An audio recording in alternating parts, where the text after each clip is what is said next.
Well, hey everybody. How y'all doing tonight? I wish I had better lighting, but this is all right. Um,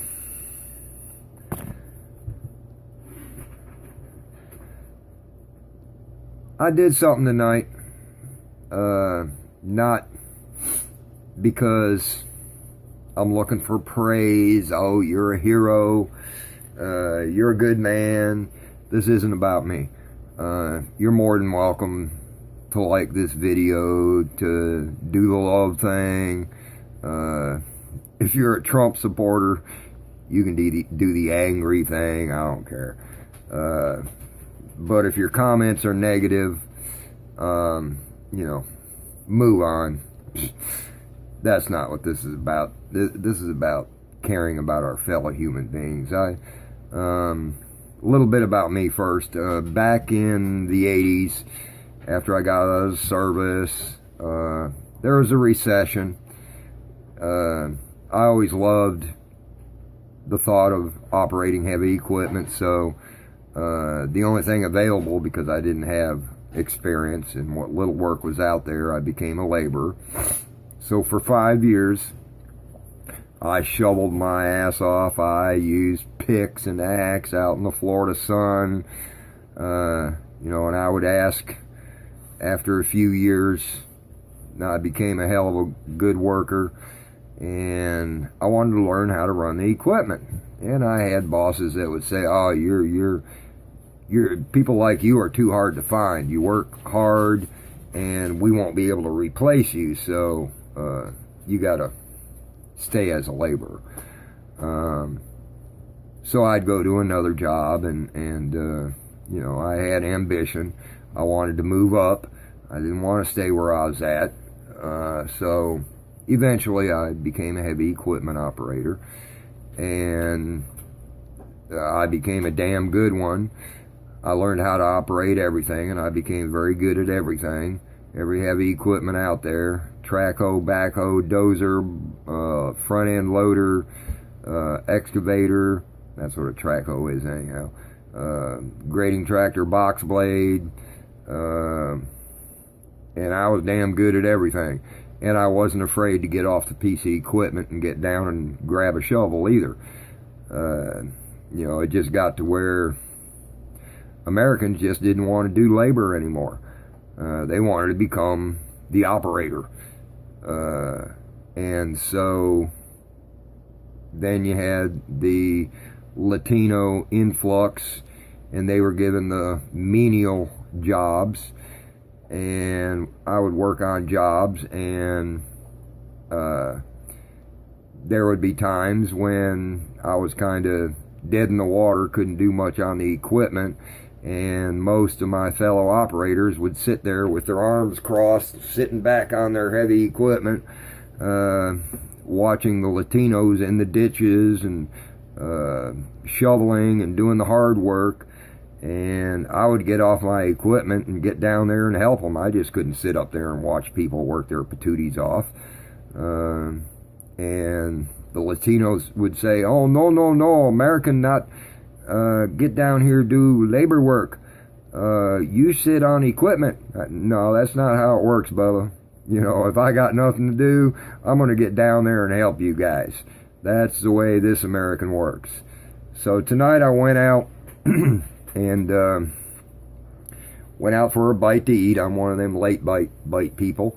It was about 9:15, 9:30 when I got there, and there were 4 guys sitting behind me, Latino, and come to find out they were Mexican, and they were talking very softly in Spanish. And my experience in the past, I've gone to restaurants and the Latinos were there talking their Spanish, and I can hear the Americans at other tables, "Oh, listen to them. They come here to America. Why can't they learn to speak English?" Well, let me tell you something. After 35 years of working with these wonderful people, I was making close to 20 bucks an hour at the end of my career, which is way above the average for a heavy equipment operator, but because I was above average, because I worked hard, I could run every piece of equipment, and I could also supervise jobs. So I got paid really well until the recession hit. And so I learned from the Latinos that were legal, became legal. Some came here illegally, and became legal. And others didn't, but they were good, hard-working people. Never met a bad Latino. The ones that some politicians want to make that wall for. Like Reagan said, take down that wall for the Berlin Wall. Well, the American people need to take down that goddamn wall down there at the border. It's BS. Trust me, it's BS. Yeah, there's cartels that bring in marijuana and cocaine and whatnot, and the only reason they can do that is because the American people are addicted to this crap. Not so much marijuana, but the cocaine and the heroin. If there wasn't a market, then it wouldn't be coming in here. Shut off the buyers, and there won't be a supply. But anyhow, all the Latinos I ever worked with, even the ones that couldn't speak a lick of English, they were hard-working, good people. And down there in Mexico and South America, to do the exact same job that I was getting paid $20 an hour for, they're lucky. The lucky ones would get $100 a week for doing the same thing I was doing. And so, fact is that in order for them to come here just to get a work permit, it costs 10 grand to come here to America just to get a work permit. And then in order to become a permanent resident, you have to be here for 10 years, and it costs another 10 grand, unless you know how to do all the paperwork. And how many of us know how to become a citizen of another country and know how to do the paperwork? You got to get a lawyer. And then to become an American citizen, you still have time, another 5 years. That was years ago. I don't know what the new laws are. But it's still similar. There's another 10 grand before you can become legal. We take our citizenship for granted. I was adopted from Canada to the USA. My parents paid in the 1961, it cost them $15,000 to adopt me and bring me to the United States legally. 15 grand. So anyhow, these gentlemen that were sitting behind me, they were there just before me, so I overheard the one guy that could speak English fairly well, he's been here for a long time, say that they had just gotten off work and were headed home and were hungry.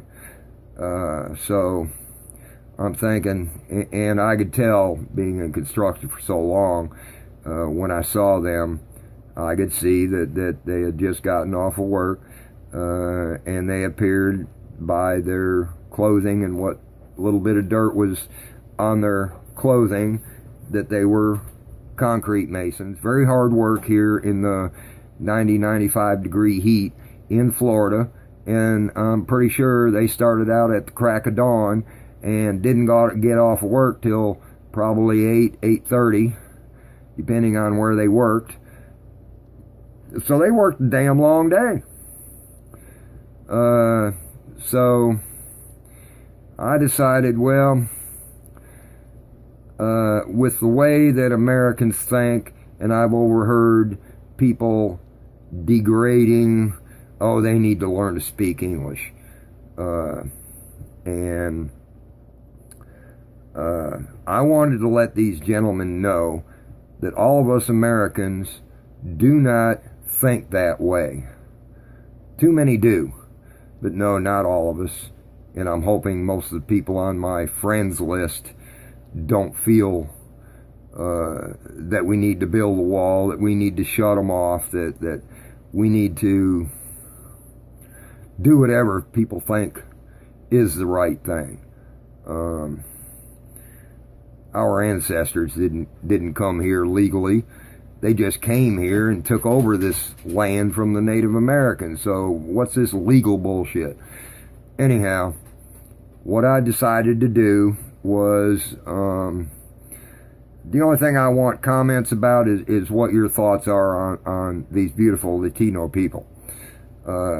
Forget about what I did tonight. That's irrelevant. I think it's what we all should do, is show compassion. I decided, well, I'm going to pay for their dinner. and I wrote on it their receipt. You know, I asked the waiter, bring me their receipt, don't tell them. And so I paid for their meal, and on their ticket, I wrote on the front of it, because of what I wrote on the back wouldn't go on the front. I wanted to make sure it was clear on the back of what I wanted to say. And I wrote paid in full, and I wrote underneath it, please read back, because I knew the one gentleman spoke well enough English to where he probably could read English also. And when the waiter went to give him that, they thought that was their bill, and the waiter said, oh no, it's paid in full. And they said, what? And he said, read what it says. So he turned it over. Apparently I wasn't watching. I was still eating, enjoying my meal. And what I wrote on the back was, I should have taken a picture of it. No, it wasn't about me. It was about how I feel about the Latino people. I wrote on the back, welcome to America. I love with the heart sign. I love the Latino people. And then I said gracias. Wrote gracias on there. And put a large peace sign. And I wish my fellow Americans would feel that way. Whether it's the Latino people, the Mexicans, the 99% of the Muslim people. You know, there's only a small fraction of the civilization, a small fraction of the religious factions, a small fraction of the quote illegals, and I explained why they have to come here illegally. Many of them become legal. Some of them just go back home when they've made some good amount of money and can make something of themselves down there. Like America, to get ahead, to make money, you got to have money, so they come here and make money and go back home and start their own business and can make good money. I worked with them day in and day out, every day for 35 years. I know the people. They're good people. So just let me know that you're with me, that you understand what I'm saying. If you want to say something mean and ugly and something evil, negative, get the hell out of here. Don't say a damn word, because you're the problem. If you think what I say is bullshit and wrong and we should treat these people like a lot of the Americans want to, go away. Goodbye. You're part of the problem. Let's fix the problem. Let's be part of the solution. Let's treat these people, the good people, the way they should be treated, with compassion and love. You know, the evil people, yeah, you're always going to have them. You know, you got the evil Christians, you got the evil Muslims, you got the evil this, you got the evil that. There's always the 1%, the evil cops. But in general, most people are good people, the majority of them, and let's start becoming the majority of those good people instead of being jackasses, all right? Love y'all. And those who don't like what I have to say, all right. Let's love our fellow human beings. Let's love the animals on this earth. Let's fix this stupid marble that's flying around in this universe, all right? Good night. I don't have my glasses on. Where the hell's the stop button? There it is. Good night.